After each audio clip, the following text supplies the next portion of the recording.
Então, o Franklin, como eu falei, é um gerador de site estático, ok?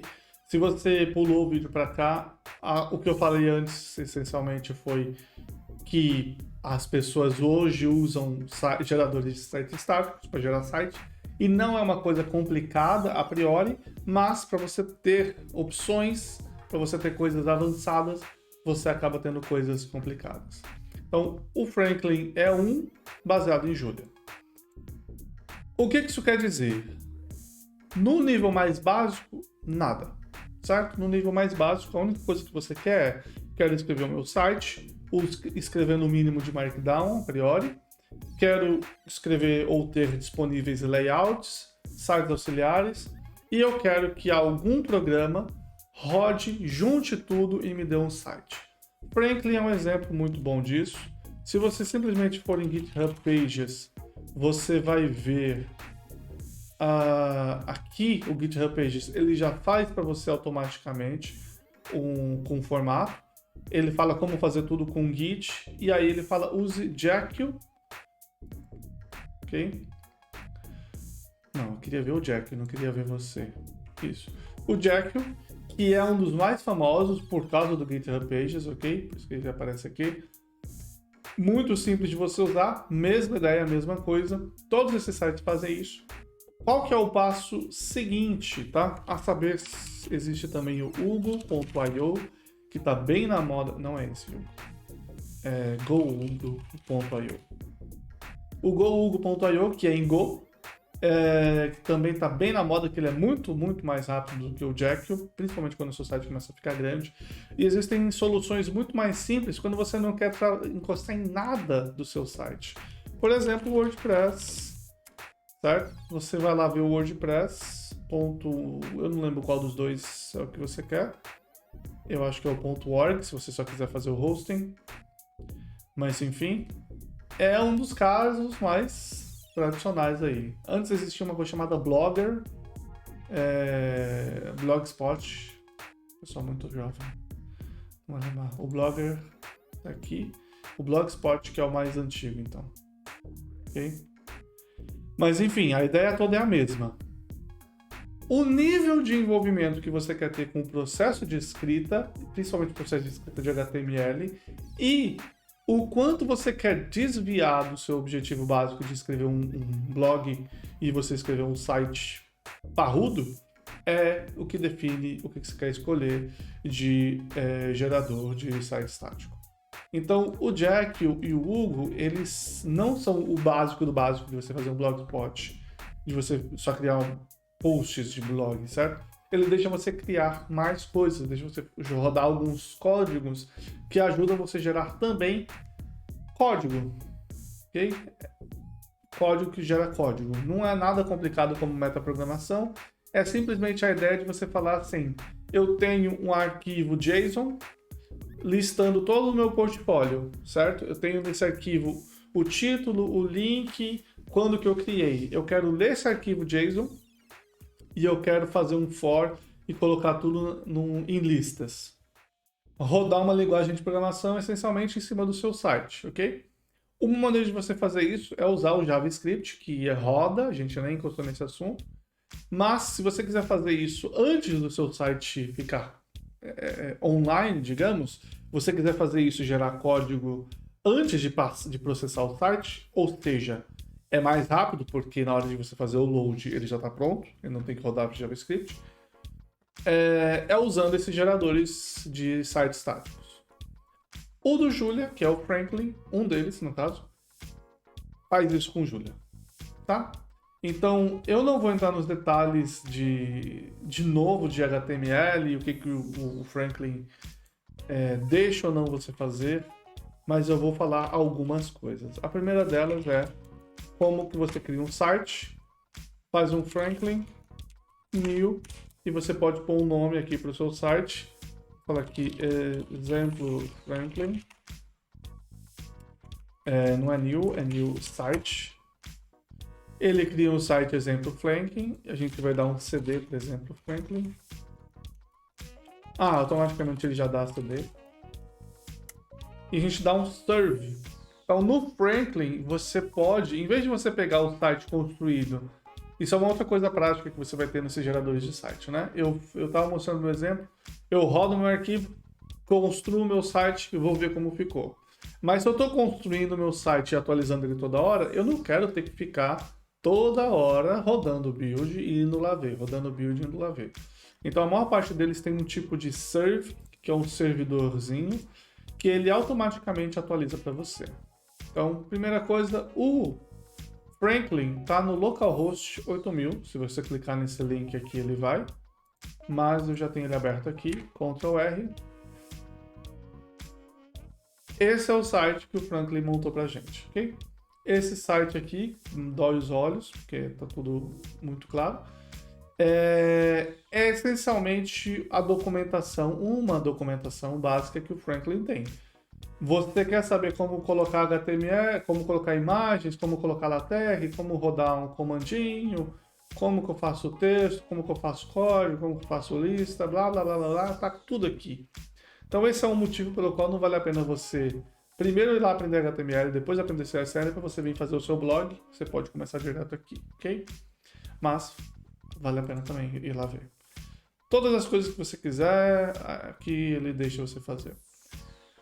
Além disso, você pode... Então, como eu falei, ele está com live server. Então, se eu vier aqui no index e mudar... Então, deixa eu colocar as duas coisas uma do lado da outra. Home. How to use Franklin. E T-Sharp. Ele automaticamente atualiza, ok? Tá muito prático. Principalmente se você tiver 2 monitores, que aí você coloca um e fica vendo. Mas mesmo sem 2 monitores também é bom, se você tiver um editor com a letra pequena. Então o How to Use Franklin, ele roda e ele mostra para você. Aqui embaixo você quase nunca precisa ver, a não ser que ele com frequência quebra se você fizer alguma coisa errada, que é muito comum para a gente querer fazer umas maracutaias. Então, além de você ter todas as fantásticas habilidades que você tem em outras linguagens, por exemplo, você tem código, você pode escrever código, ele deixa o código mais ou menos formatado, bonitinho, tal. Você pode executar códigos. E aqui ele explica um pouco sobre isso, mas eu vou explicar aqui separadamente para você, bem no começo. Aqui ele está com um monte de asterisco por algum motivo. Ok? Bem aqui no começo, eu vou fazer para você um código muito simples, que é um código para o meu portfólio. Então, digamos que eu quisesse fazer aqui um portfólio, eu escrevo hashtag portfólio. E aí eu vou for projeto em... Aí eu vou ter uma lista de projetos, que aqui é fictícia. Então aqui foi o meu projeto inicial, era fazer nada, foi muito bem sucedido. Aí eu saitinho, eu fiz aqui um saitinho para vocês. Aí o videozinho, eu estou fazendo um videozinho de site. E esses são meus projetos. Eu vou mandar imprimir um hífen e esse projeto. Então isso aqui é Júlia, claro, hashtag projeto, nada de diferente do que você conhece de Júlia. Mas eu venho aqui, dou 2 pontos e um nome para esse cara, 2 pontos, ponto barra para ele falar que é aqui, isso é o aqui no Linux, tá? 2 pontos, ponto barra, exemplo, ou portfólio.jl. E você pode mandar ele colocar o text output desse portfólio aqui. E ele dá erro, porque faltou o ponto barra. O que apareceu aqui? Apareceu exatamente formatado a lista dos meus projetos. Eu não li de um JSON, como eu falei que eu queria fazer, eu simplesmente li de uma lista. Mas eu posso, obviamente, fazer um código muito mais complicado e fazer o que eu quiser. Mas ele formata, ele pega esse hífen com o nome, que é como o Markdown faz listas, e ele cria a minha lista. Então ele é exatamente a mesma coisa que eu escrever por extenso aqui embaixo, hífen nada, hífen sitezinho, tem um hífen sobrando e blá blá blá. Salvou. É exatamente a mesma coisa que isso. Onde que eu fiz isso? Imprima hífen e esse nome. Dê um Enter. É isso, exatamente isso. Então ele pegou isso daqui, o Jekyll rodou isso daqui, falou ok, viu isso daqui, falou ok. Aí ele, do mesmo jeito que a gente substituiu o content por um site, por um conteúdo de site que a gente cria no nosso blog post, ele substituiu essa linha por o resultado daquele código, rodando o código Julia, ok? É por isso que é fantástico, por isso que é divertido. Se você quer programar em Julia, você pode fazer isso. Tem opções de fazer isso em outras linguagens? Com certeza, você pode fazer isso em várias outras linguagens. Você tem gerador de sites com Ruby, Ruby on Rails, o próprio Jekyll é em Ruby, embora é mais limitado o que você pode fazer. Você tem geradores de sites com Python, e aí, se eu não me engano, o Django, o Joomla... Não, Joomla não é em Python. O Django e tinha o Flask, e eu não lembro mais outro. Você tem PHP, Drupal em PHP, acho. Laravel é gerador de site? Eu não lembro. Você vai à loucura, certo? Você tem coisas, opções. Se diverte. Go, como falei, o Hugo. Você pode fazer o que você quiser. E em Julia você tem o mais conhecido sendo Franklin, mas você tem outras opções. E a gente pode conversar já já. Essa é uma coisa muito divertida de você fazer. Em particular, eu tenho isso em alguns sites. Um que eu estou atualizando, que eu estou trabalhando bastante agora, é o site do Julia Linux Optimizer. Se você olhar referências, isso daqui é gerado como? Eu tenho um arquivo JSON, certo? O arquivo JSON, para quem não conhece, é essencialmente uma lista de dicionários. Não sofre mais que isso. Ele tem falando, ó, isso aqui é um livro. Nessa lista ele fala livro, título do livro, link do livro, onde que foi publicado, quem são os autores. Mesma coisa para publicações, mesma coisa para talks, mesma coisa para classes. Eu faço um for, primeiro pego os livros, coloco o título dele, coloco o autor, coloco a data, coloco onde está publicado. Mesma coisa para as publicações. Título, autor, onde, data, etc. Okay? E sai fazendo tudo isso daqui baseado num arquivo JSON que é mais simples de manter do que escrever isso daqui tudo manualmente. Okay? Se você usa LaTeX, você conhece o BibTeX, o BibLaTeX, é a mesma ideia, tá? Você faz, em vez de você ir lá sofrer na formatação, você escreve de uma maneira não tão formatada para automaticamente fazer o parsing disso daqui no resultado final. Tutoriais. Essa lista de tutoriais também, eu tenho o título e o link deles, eu faço um for e escrevo todos eles aqui. Okay? Então é bastante prático poder fazer essas coisas. Nada disso que eu fiz aqui é exclusivo do Jekyll, é exclusivo do Julia, eu podia fazer em outras linguagens. Mas agora vem a parte que motiva o meu uso do Jekyll. Então volta para cá. Eu fiz isso daqui, bonito. E só que o que eu quero fazer mesmo com o Franklin é tutorial, documentação. Então, em vez de ter isso, eu quero ter, por exemplo, Esse build não vai ser um exemplo bom. Vamos criar uma coisa nova mesmo. Eu quero ter um arquivo lá de... Vamos dizer que eu quero mostrar um exemplo muito básico mesmo. O exemplo muito básico que eu quero ter é como se fosse um notebook. Então eu quero fazer alguma coisa do tipo... Olha como o Julia é poderoso. Aí eu venho aqui e faço... Isso aqui é só Markdown, tá? Eu coloquei como .jl, mas vamos com calma.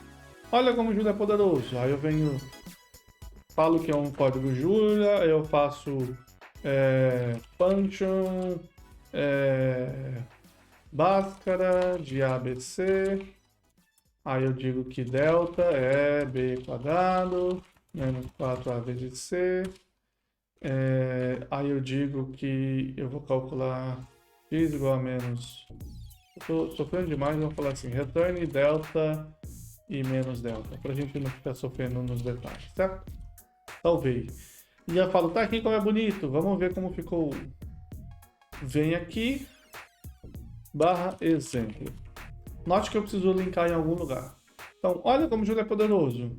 Ah, tá bom, mostrei o código. Isso aqui eu conseguia fazer no GitHub direto, não precisava nem disso.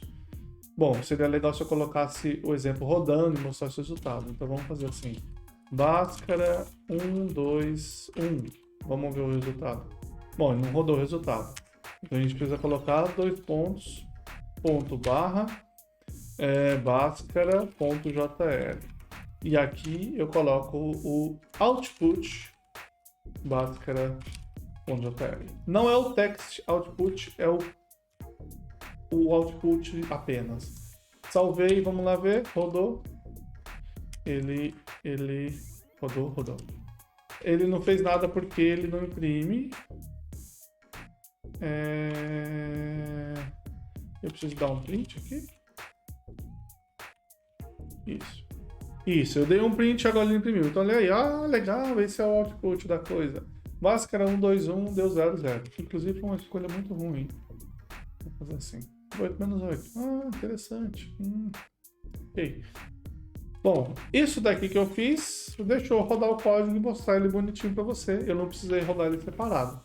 O que é legal. Mas a gente pode fazer mais. Copia. Vou criar um outro arquivo. Eu vou dar o mesmo nome porque sim. E esse arquivo é um arquivo JL. Em vez de escrever esse código, eu vou escrever o código direto. E aquilo que era um markdown, eu vou deixar como um comentário. No exemplo.md, em vez de eu fazer isso daqui tudo, eu vou usar um /literate para esse exemplo JL. E aí, ele falha. Por que ele falha? Porque ele não sabe onde está o arquivo. Assim? Não. Barra. Isso. Tem um problema de achar o path das coisas. Esse é o maior problema do Franklin atualmente. Então, rodei. Em vez de eu escrever como se fosse um arquivo Markdown, eu escrevi como se fosse um código meu normal.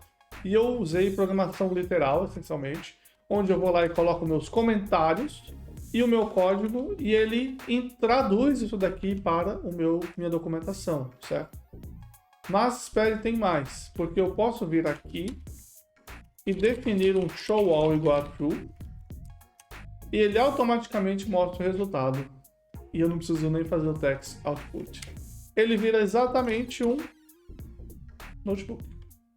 Então, Bhaskara aqui, um jogo da velha para ele poder separar com hashtag Bhaskara 011.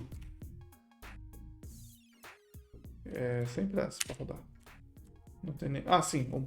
Outro problema. O ponto .jl ele não entende. Aí você tem que voltar no exemplo, salvar e ir lá ver.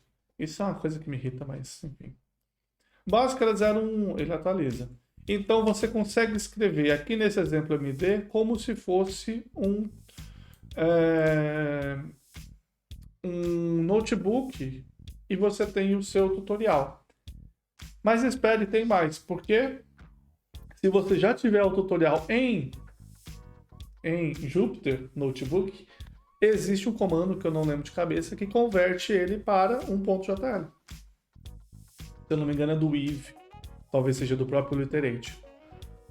Ou seja, você tendo um notebook, você consegue escrever o seu site a partir daquele notebook diretamente. Okay? E ele formata da maneira que você quiser. Então isso é muito prático. É com isso que eu estou fazendo vários tutoriais aqui, certo? Então aqui um exemplo. Eu escrevo o meu texto inteiro. Ele roda, coloco imagens. Colocar imagem é um pouco mais chato no Literate. Você manda ele rodar o código, você vê o que está acontecendo. Quando eu atualizar minha biblioteca, meu NLP Models, ele vai rodar isso daqui de novo. Então o usuário que estiver acompanhando isso daqui, ele não vai ficar para trás, certo? Aqui alguma coisa mudou, inclusive, que ele mostra esse nome gigantesco. Mas se eu fizer uma versão nova e atualizar a biblioteca, eu não preciso ir lá atualizar a biblioteca, rodar de novo e ver que funcionou. Automaticamente ele já está com o output sendo calculado online. E só de graça eu fiz essa coisa aqui, ó. E automaticamente ele lê todos os using. E ele lê todos esses using que tem aqui. E ele busca o pacote e vê a versão que está instalada. E aí ele cria esse badge colorido para mim. Isso eu fiz de graça. Se alguém quiser se divertir, dá para dar uma olhada lá no site. Ok? Então, essa é uma das principais coisas.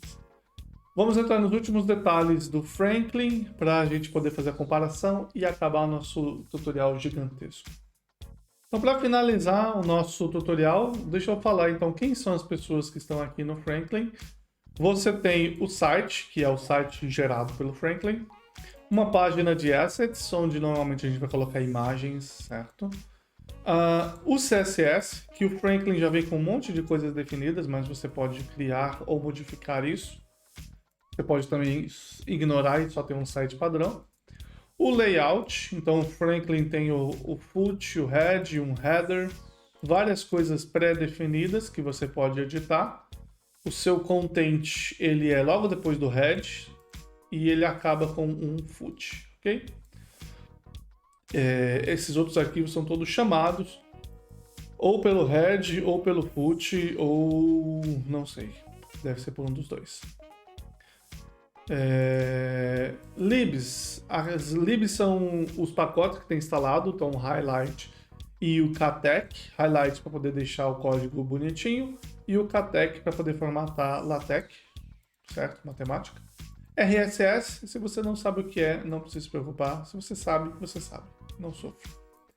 O ponto GitHub Workflow, então se você mandar isso daqui para o GitHub, ele automaticamente vai rodar e vai colocar seu site no ar, ok? Então, Abel Siqueira, tem que seguir a documentação do GitHub Pages, tá? Então, se você está fazendo isso daqui para um projeto, você tem que ir lá e criar no projeto uma pasta para o Docs, e aí ele tem que mudar algumas coisas para ele fazer o build do lugar certo. É mais chatinho. Se você criar com uma página própria da sua organização, do seu usuário, tem que ser com o nome seusuário.github.io e aí ele gera essa página para você. Não dá para explicar isso aqui também, que senão fica muito longo. GitHub Pages dá para ver. Ponto .gitignore é do Git, GitLab é do GitLab. 404, quando ele não acha uma página, ele vai mostrar essa página para você. Inclusive, eu acabei de perceber que eu não falei sobre triple dash, tá? Então, se você quiser colocar código HTML direto, sem formatação, você pode colocar um 3 tios e acabar com 3 tios e ele não formata isso daqui, mas não é nada essencial saber.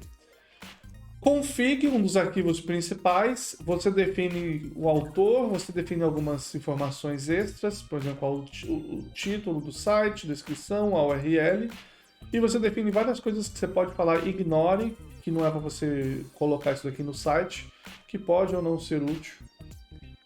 E você pode criar comandos extras, tá? Então, uma coisa forte que você pode criar comando tipo LaTeX, como /new command, para você não ficar sofrendo.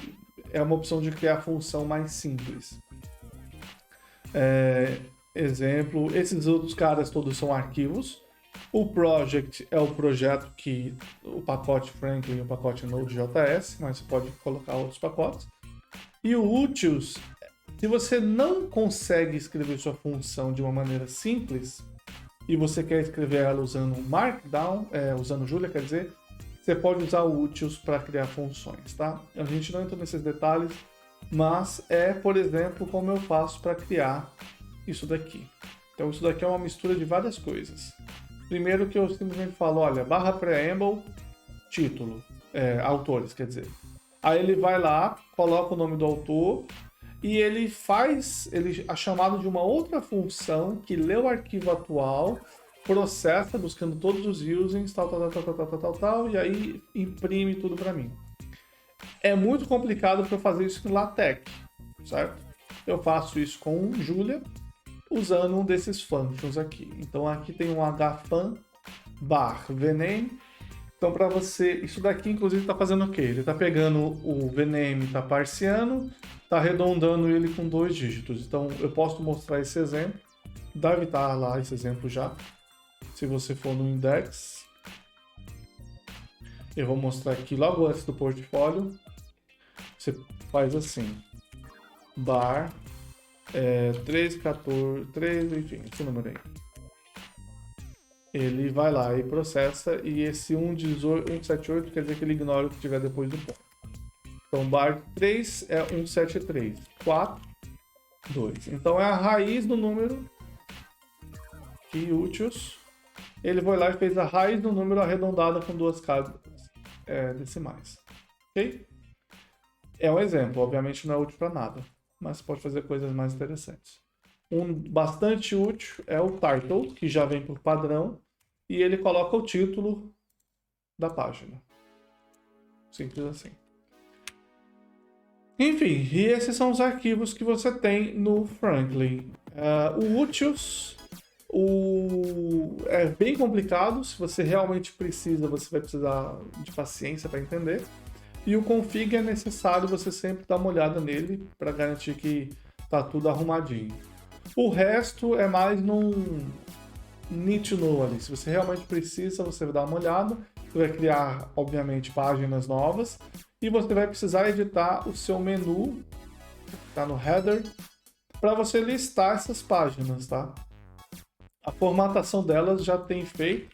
Então, se eu copiar aqui, só sair adicionando páginas novas, ele automaticamente sai colocando elas todas aqui, já formatado.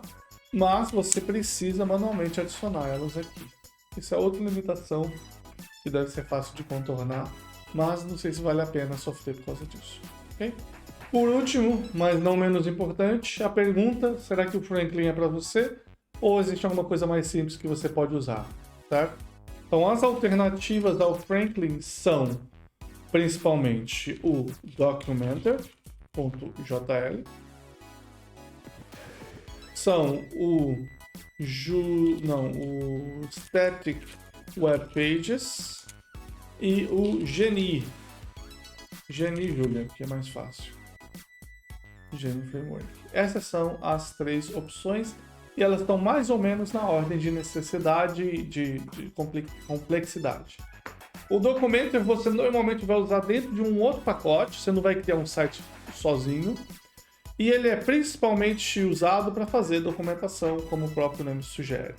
Você cria páginas Markdown, tipo essa. Isso aqui é uma página Markdown. E aí você fala para ele tudo que você quer que apareça e ele coloca esse menu à esquerda, formata tudo. Ok? Então, Guide, você vai lá e mostra as coisas todas. Você consegue colocar... Eu não sei onde que vai ter um exemplo. Mas você consegue colocar código para ele executar e você vê o resultado, tá? E ele tem uma coisa que é muito útil, que é essas coisas, essa coisa está na sintaxe, que são esses... não sei o nome disso. Essas coisas que vem com um triple ticks aqui. Então, @docs. Não é uma macro, mas é como se fosse uma macro. Porque vai usar isso dentro do Markdown. Quando você fala @docs, ele vai buscar a documentação, a docstring dessas coisas. Então, o Documenter está definido no meu pacote. Eu coloco @docs Documenter, ele vai, em vez de colocar essa coisa aqui, né? Ele vai processar isso e vai mostrar a documentação para mim. Por exemplo, aqui. Então, aqui tinha o @docs Documenter. Tá mostrando aqui. Isso aqui é o doc string do Documenter. Make docs. Essa é a doc string do make docs. Note que você pode formatar sua doc string com triple ticks, com negrito, etc. E ela vai aparecer aqui formatada. Então, essa é uma coisa que pouca gente faz. Profissionalmente, acho que na verdade todo mundo faz, mas enfim. Os iniciantes não estão sabendo disso ainda. Bem prático. Então, a vantagem principal do Documenter é você quer simplesmente documentar o seu código você não está buscando fazer sites mirabolantes, coisas extras, e você não está preocupado em fazer um tutorial que tenha muitos pacotes. Se é um tutorial de um pacote só, é mais fácil você usar Documenter e acabou. Se você quer fazer um tutorial de um pacote A, um pacote B, e não é uma hierarquia, né? Tipo, eu quero fazer um tutorial de Jump usando plots. Eu não sou dono do Jump, eu não sou dono do plots. Então eu não vou colocar esse tutorial como um Documenter. Eu vou lá e colocar num blog post particular. Então é uma maneira. Okay? O próximo é o Static Web Pages, que eu não conheço, na verdade. Não usei. Ele tem um exemplo de página aqui. Do Jean-François, que eu também não conheço, mas espero ter falado o nome certo. É uma página bem feita, sem estresse nenhum. Toda essa ideia de menu e tudo mais, então você consegue fazer páginas completas com Static Web Pages, mas segundo eles mesmos, que eles colocam aqui no começo, se você quiser alguma coisa mais avançada, você tem o Franklin, e se você quiser uma coisa mais violenta, você tem o Jenny. E aí a gente chega então no Jenny. Nossa, a página mudou muito desde a última vez que eu vi. E eu tô até curioso para aprender. O Jenny tá na minha lista de coisas para aprender, ou Jenny, não sei. Mas é muita coisa que eu não sei mesmo, tá? É uma coisa que eu queria saber, mas eu não sei, tipo, o básico. Parece, eu tenho alguma noção, mas assim, tem que saber um pouco mais, talvez fora do Julia, para entender depois o Jenny. Ele não é simplesmente um gerador de páginas, ele é um framework web, tá? Então, se você tiver um site com banco de dados, ou se você quiser fazer alguma coisa, aí o usuário passa alguma coisa, você roda o Julia em cima disso e aí corta o resultado para o usuário. Ou seja, você tem o Julia rodando lá embaixo. Pode usar o Jenny. É bem mais completo, mais complexo e bem mais difícil de entender, claro, né? Então aqui ele está falando que está usando algumas bibliotecas e eu não conheço nenhuma delas. Vamos deixar simplesmente por aqui. Até a cor dele mudou. Antes ele era um vermelhinho, agora ele virou um azulzinho. E faz tempo que eu não mexo nele. Quem sabe não é um dos vídeos de 2022, ok? Então a ideia é essa. Documenter para bem básico, Jenny para bem avançado e o Franklin just right. Então é isso, pessoal. Espero que vocês tenham gostado do vídeo de hoje. A gente fez um deep dive no Franklin.jl. Se você gosta desse tipo de vídeo, a gente faz um deep dive, a gente tenta aprender o máximo possível no menor espaço de tempo. Deixa nos comentários para a gente fazer mais vídeos desse tipo. Se você prefere vídeos mais leves, também avisa para eu poder preparar. Por favor, dê um like, se inscreva, compartilhe. A gente precisa muito chegar a 2.000 inscritos em 2022. É o nosso plano deste ano para levar o canal para o próximo patamar. Então, agradeço toda a ajuda que vier, ok? Então, de novo, lembrando, se você faz vídeos que eu posso usar como background e quiser colocar ele, eu te der um site aqui, mande para mim. Se você colocar no Pexels, eu acho lá ele. Tem que ser um vídeo curtinho, porque não pode pesar demais. E alguma coisa próxima de um loop, ok? Sem rostos de pessoas, sem nada do tipo. Muito obrigado por ter assistido. A gente se vê semana que vem. Abraço.